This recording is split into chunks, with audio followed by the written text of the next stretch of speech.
Hi, Professor Jacob Kincaid, 10-6-19. So I'm going to go over the bones. From the anterior view, we have the nasal bone right here.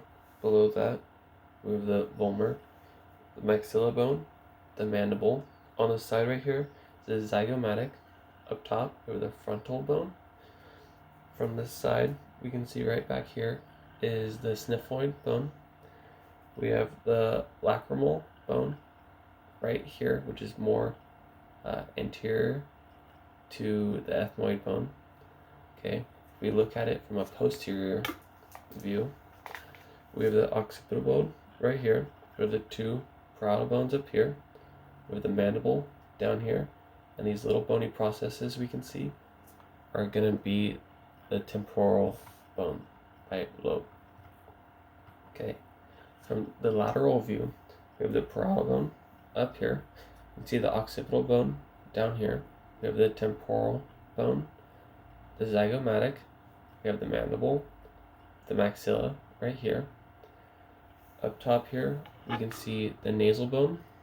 Below that is the lacrimal, and then more into the orbital socket is going to be the ethmoid bone, and then the frontal bone up here. Okay, now from the inferior view, we have the frontal bone up here, but then we have the symphyoid bone here. On either side, right here, we have the temporal bones. If we go farther back, we have the parietal bones, and then back here, it's going to be the occipital bone. Now, we'll put his head back on. Okay. C1 is also known as the atlas, which is the very top cervical vertebrae. Below that is the atlas, which is the axis is C2. C1 through C7 is going to be the cervical vertebrae. T1 through T12, where all the ribs attach, is going to be the thoracic vertebrae. L1 through L5 is going to be the lumbar vertebrae. Down here we have the sacrum, which is the fused vertebrae, and then very down here is the coccyx vertebrae. Okay, now if we look at him from the anterior side, we have the 7 true ribs, which all connect to the sternum body, which is right here. Above that is the sternum magnum. They're true ribs because they connect directly to the sternum through cartilage, where ribs number 8, 9, 10 are considered false ribs because they connect, however they only connect through forming cartilage branches together through the 7th and 6th rib cartilage. The last 2 pairs of ribs down here are number 11 and 12. They're false floating ribs because they do not attach at all to the sternum. Okay. If we move over here, we have the clavicle. Back here, we have the scapula. We have the humerus. Then we have the radius out here, and then the more medial one's going to be the ulna. We go to the hand. We have the phalanges, which are the fingers.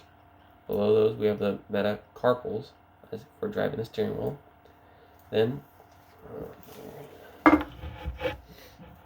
from here, if we look, I'm going to start with the right side with the thumb.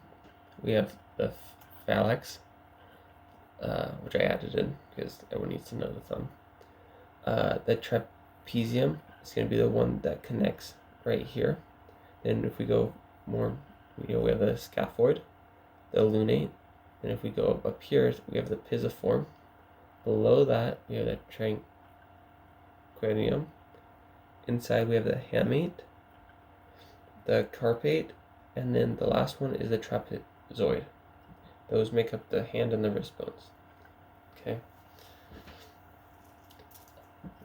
We have the pubic bone. We have the ilium and the ischium.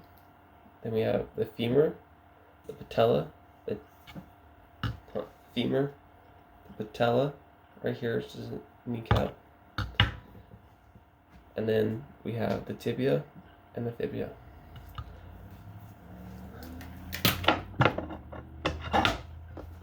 Okay, for the foot, I took off his leg. So in the back we have the calcaneus bone. Above that, which connects to the tibia and fibula, we have the talus. On this side, right here, we have the cuboid. Okay. Then we have the lateral, intermediate, and then the medial cuneiform bones. And right above that, we have the navicular bone. Those make up the ankle. Then we have the metatarsal bones right here, and then followed by the phalanges below that. And that makes up the ankle and the foot bones. Thank you, Professor.